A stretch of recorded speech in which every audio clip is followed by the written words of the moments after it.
back, nerds. Todd Gamble here from Beekeeping for Nerds. And today we're going to be talking about bee protection, primarily bee suits, veils, gloves, all the things you need as a beekeeper to kind of protect yourself. So far in this series we have talked about the laying straw hive and winter maintenance. I promised this video several months ago. Things happened and we just now got started on it. So here we go. Let's dive into this really quick. Try to keep this as short as possible. My personal opinion is every beekeeper should have a complete full suit. It can be a ventilated or stingless suit, or it can be a polycotton suit. I recommend you have one of these in your inventory. You may not use it all the time, especially when you're a new beekeeper. I think this is an important option to have, that you should have this. So a complete suit comes in two different types primarily. There is the ventilated suit, which is a 3-layer suit, and then there's a polycotton, which is a non-ventilated suit. So your 3-way or 3-layered ventilated suit, sometimes it's called a stingless suit, but it's not really 100% stingless. It's probably 98%, but I know beekeepers that have been stung through these suits. Personally, I never have been stung through mine, but it has it gives the best overall protection. It has 3 layers. It has an outer mesh kind of layer and an inner mesh layer. In between it is this soft padded holey material, kind of like the stuff you used to put like in your kitchen cabinets if you are as old as me and you can remember that stuff. The idea though, however, is that the bee tries to sting it, can't get a stinger through the 3 layers of the suit. It is bulky and it's heavy, but it does allow circulation through those holey areas of the suit, but it's still really hot in warmer climates, especially in the summertime. So your polycotton suit is a lighter suit. Think of it as a material kind of made like you would like a pair of khaki pants or khaki dress pants. It's a light material. It's not super hot.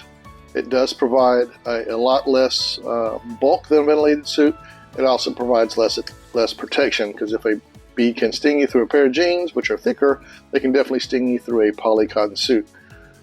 My personal opinion, like I said, is that every beekeeper should have a complete suit, whether it is the heavier and bulkier stingless or 3-layer suit, ventilated, or the polycotton suit.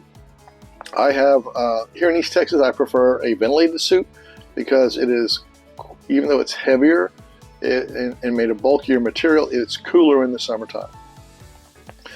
So most of your complete suits were going to come with, like I said, a type of veil. It's either going to be the round or the fencing veil. These are usually, they zipper on to the suit from around the back, and they zipper to the front, and it's got a flap that you cover down to keep the front zipper so the bees can't get in there. These zippered veils, they can be removed so that you can wash your suit. Then you can reattach it when you're done. If you purchase the veil from the same company that's made your suit, you usually can interchange them. But this may not always be the case, because a lot of your suits now are made in China and they're made by their generic suit, and sometimes the zippers and the veils aren't interchangeable. So your next step of protection down from a full suit is just going to be a bee jacket. Now, like full suits, bee jackets either come in a ventilated 3-layer or they come in the polycotton layer. The jacket is also, the ventilated 3-layer is also called a stingless jacket. Like the suit, it gives better upper body protection than a polycotton jacket. It's more bulky, and again, than a polycotton jacket. So your polycotton jacket, which is, I have 2 of these, they offer good protection. They are lighter, less bulky than a ventilated suit, and they may be that better option again in cooler environments. I like my polycotton top if I want to just get in my hives really quick to like fill a feeder or something like that. I may throw on a pair of sweatpants to protect my lower body. Sometimes I just go in my shorts if I'm just refilling a feeder, run out there, do what I got to do, get back in. But if I'm going to get into my hives and I'm going to do a complete inspection, I wear the 3-layer stingless, because bees get pissy sometimes when you're moving frames around. But anyway, like the the complete or full suits, jackets will also come with a round or fencing style veil. Generally, they can be zippered and removed just like your suit can, so you can reattach it after you launder it. Just be aware of the same compatibility issues if you buy from different companies. This is usually, like I said, the second type of protection that most beekeepers migrate to. Many of us will start out with a full suit. You get tired of putting that on all the time. You go to the jacket. However, when you go to an unknown apiary, I would still, or remove a swarm, or open a spicy hive, I think you still want to go with a complete suit. It's less chance to get stung, and while stinging won't kill you, you get 5 or 6 of them, it's kind of uncomfortable. So the next, or the most minimum amount of protection you're going to get is called the independent bee veil. Now this is just a veil that sits over your head. It's usually integrated into a hat. It's either the round style, or it may look like a cowboy hat, it may look like a fedora. You can find them on the internet. They're, anywhere from $9 to $20. There's also just a loose veil, and that is a type of veil that actually sits on a pith style helmet, and it's got a hole at the top, and it sits right over the top of the brim of the helmet, which goes all the way around and hangs down. These provide, of course, the least amount of protection. Your arms aren't protected, your hands aren't protected, legs. The only thing that protects is your neck and your face, which is really the most important thing that you want to protect, because you don't want to get stung in a bee sting up your nose, in your eye, anywhere on your face. Most people can tolerate a sting anywhere else. You don't really want to get stung in your face. I've gotten stung. Last time I got stung, I got hit right above the eye. And why?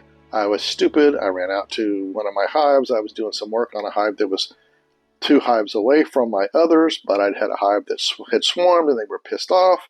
And one of them came right at me and bumped me right there in the forehead. Stupid. It was my fault. But, it didn't kill me. Anyway, the independent veils, they protect the face. They usually have an elastic piece that goes under each arm, or they may have strings that you tie around your waist. These are the easiest, the simplest, and the coolest to wear, temperature-wise, not style-wise, of course, because I don't think too many people look cool wearing a bee veil or a bee suit, but they also generally offer you a complete field of vision everywhere around. They're easy to move in. You don't feel like you're the Michelin Man. Like I said, this is the minimum amount of protection that you can have, other than no protection at all. A lot of experienced beekeepers will only use a veil.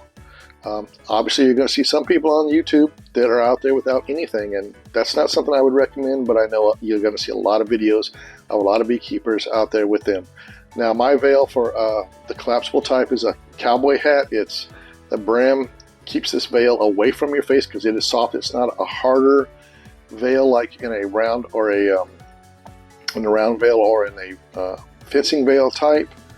Like I said, I use this when I'm just using a partial inspection, or if I'm replacing sugar syrup or adding some fondant. But I also have gone out into the yard and without any protection at all to do that. So I've kind of touched really quick on that type of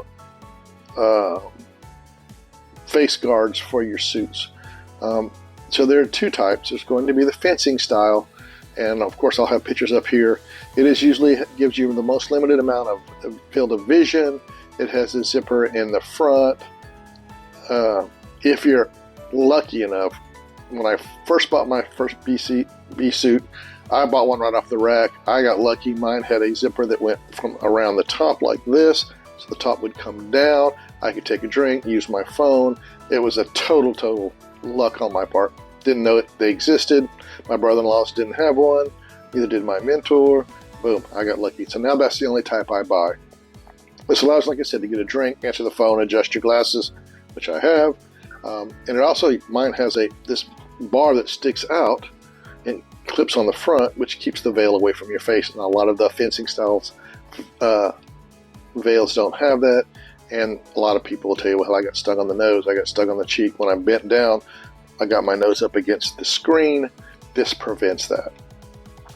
So your round veil, which I like the look of this, and I've not bought one just because I hate to buy just a veil and have it not be compatible with my suit. They have it's got a broad hat on it, so it keeps this veil all the way around from your body, no matter which way you turn. And it offers you a greater field of vision. Like I said, it keeps the veil off your nose and your ears. Some of them will have the zippered areas with the front now available, but a lot of times the older veils did not have a way for you to take the veil off, get a drink, or anything like that. So it's kind of why I've avoided one, but I've just noticed some of the newer ones have started having the zippered fronts on them. So, choosing a suit or a jacket with a fencing style or a round style veil, it's really a matter of personal preference. I know what I started with. I like the fencing because that's what I'm familiar with, but I'm really thinking about getting a round veil because I also like the cowboy style hat, the way the veil sits on my head to offer me some protection. So now that we've gone through suits, let's talk about gloves real quick. Most of beekeepers, when they first get into beekeeping, are going to buy these big gloves that are cowhide. That's what most people, places like Man Lake sell, and most people, retailers you see online sell. They are generally the cheapest, and they're most common sold. They also they're harder to fit your hand, and that makes it a little bit, they're more bulky, and it decreases your manual dexterity. And dropping frames and stuff because you have decreased manual dexterity in your hives kind of really makes your bees not happy. I can tell you that from experience. But they do give you a sense of security for your new beekeeper. But studies have shown that bees will more readily sting a cowhide glove than something made out of goat skin, and that's what we're going to talk about next. So you have cowhide and you have goat skin when it comes to leather gloves. Now, goat skin is more supple than the cowhide. It allows for better dexterity. It gives you also that sense of security, and the bees don't seem to mind gloves that are made out of goat hide as much, and they tend to sting it less than they do cowhide. So it's more supple, allows better dexterity than cowhide gloves. If you're going to buy a leather glove, I would recommend the goat skin. They are a little bit more expensive. The only reason I bought the cowhide is my local Man Lake did not have any, and I didn't want to buy gloves without being able to size it on my hand. So your next option would be, once you really get away from the leather gloves and you're feeling more comfortable, is the neoprene. These are the non-latex type gloves that you can buy at Harbor Freight. The same ones we use in the hospital where I work at. They have the least, of the glove types, they have the least protection. Bees can sting right through the glove. One advantage is if a bee stings you on your hand, you can just rip that glove off. It pulls out the stinger, and you can move on, throw another glove on if you want. Of the gloves, they are the cheapest option. They also offer the least protection, but they also give you maximum dexterity. But if you're a klutz, again, they won't protect you. So when it comes to gloves, you have to think, what do you need? As you become more experienced, you're going to find that you're going to work your way down to where you either use the neoprene gloves or you go gloveless. Now, I've gone gloveless many times, and sometimes I'll start out with my leather gloves and I'll move to being gloveless. It just depends on what I'm doing inside the hive and how everything is working. Gloveless is that. It offers no protection. The bees can easily sting you. Then you have to sting the scraper out, with a credit card or with your thumbnail to get it out, because if you leave it in, it continues to pulsate and shoot more poison into the skin. But it does give you the most dexterity, especially if you have to do a lot of frame manipulation, but it will not protect you if you're a klutz. Of course, neither will neoprene. Like I said, I have a pair of cowhide gloves. I use them occasionally. I go neoprene or I go gloveless, but that's just a matter of personal preference because I'm comfortable around my bees and I know my hives for the most part, and a sting on the hand doesn't really bother me that much. So if you're a brand new beekeeper, these are my recommendations. Now, take this with a grain of salt, but from my experience, I think every new beekeeper needs one full suit. Try out your suit if you can. Go somewhere, if there's a local Man Lake or a bee supply store, if you have a friend or a mentor, maybe go to your local bee club, maybe someone is similar in size to you, and you can try or size your suit. Full suits are sizes vary per manufacturer, and it helps if you can try on the suit before you buy it. Buy a jacket when you get more experienced if you desire. I think that's your next step down. I have a jacket. I like mine. But at a minimum, I think you always want to wear some kind of protection, especially if it's just a veil. Like I said, you don't want to get stung in your face, get stung in your nose, get hit in the eye. They will sting you there. I almost got stung with one. I did get stuck in the right eye the other day, about a month ago. you know.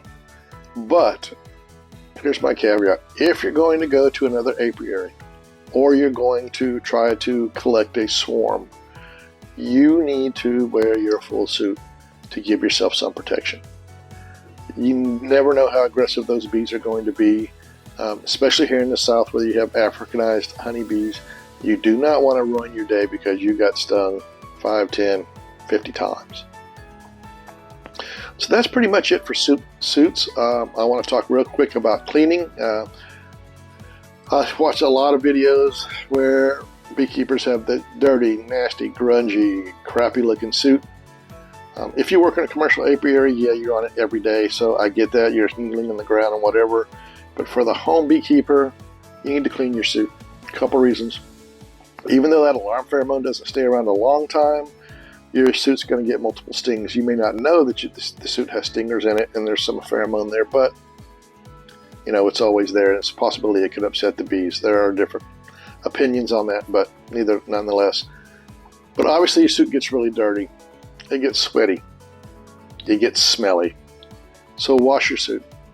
So what you want to do is you want to take your veil off. Like I said, it unzips all the way off and unattaches. You can wash that in some warm water in the sink. You want to use a unscented laundry detergent. I use one that we used to buy for our grandkids when they were young. Did you buy it? It'll say infant, it'll say non-perfumed. You can buy it at any Walmart or retailer. I take off my veil. I wash it by hand. I throw the suit in the washing machine. I use the unscented baby laundry soap. Toss it in there, wash it by itself, throw it in the dryer. Boom, you're done. And that's pretty much it, guys, for the protection I think that you need as a new beginning beekeeper. A lot of things to think about. Like I said, my recommendation is for the full suit. I hope you enjoyed this video. I tried not to ramble too much. I tried to keep it as short as possible, but I know that we're looking at right about 20 minutes, and you think, wow, 20 minutes goes by really quick. If you have any comments, leave them below. If you like the video, please share it with some of your friends. It will help the channel, although that's not really my goal. My goal, of course, is to reach more people, to help educate. So if you can do that and you enjoy the information, please feel free to do so. And again, nerds, I'll see you next time. Peace out. Y'all be safe. Bye.